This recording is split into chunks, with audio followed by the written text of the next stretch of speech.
This is a quick walkthrough of the subcontractor functionality in business, and we're going to begin with some quick setup. Start by going to the Setup menu, click Settings, and then scroll down to Vendor Subcontractor Settings from there. There's 3 sub-settings related to vendors and subcontractors. Vendor settings you don't really need to worry about. Terms and conditions you can input if there's some sort of agreement that you require contractors to sign off on prior to performing work. And then you want to create a PO type. Here's an existing PO type that was created just to give you an idea of what's involved. So you're really just establishing the basic settings that you want to collect or send to your contractors when you're requesting work, and then also the methods that you want to allow them to accept. So that's either electronic signature, written acceptance, or verbal acceptance. The next step is to create a task type that includes the ability to create a PO from it. The task type settings are found under the task setup. To set up your task type for this, make sure to scroll down to subcontractor options and select can be subcontracted work.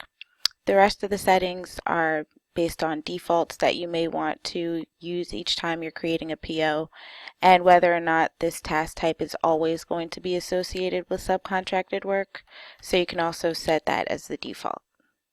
So that concludes the setup, but before you can send purchase order requests, you need to first add vendor accounts into business, and you can do this from the Create menu and quickly add a vendor.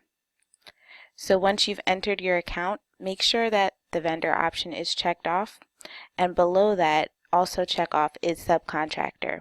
That's going to allow you to search for subcontractors using the map functionality on the purchase order request. You will also need to create an item or several items from the Setup menu, and then click Items to enter on your purchase orders.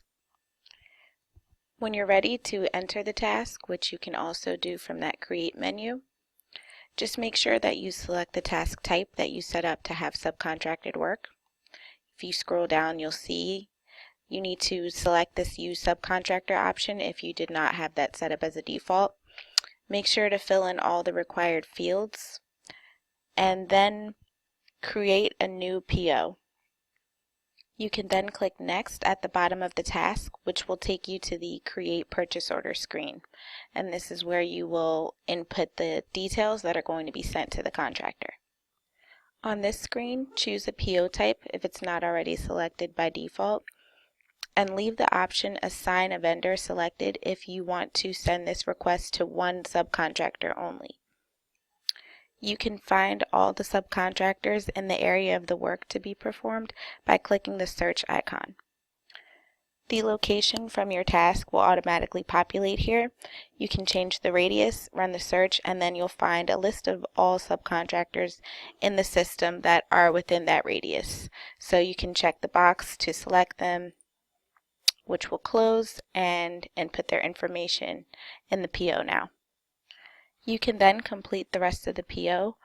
Remember to add your item and click Create PO when you're finished.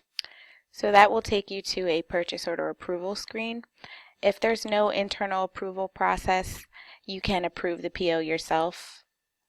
That will then take you to the acceptance screen, where you can send an email to the contractor using the electronic acceptance method. So you would just select the contact from the list, and once you send that acceptance request, an email is going to go out to that contractor with a link for them to sign into the partner portal and accept or deny the request. This is an example of that email, which you can edit and then send. Once the contractor accepts or denies the purchase order on the partner portal, you will receive an email notification of that as well at that time.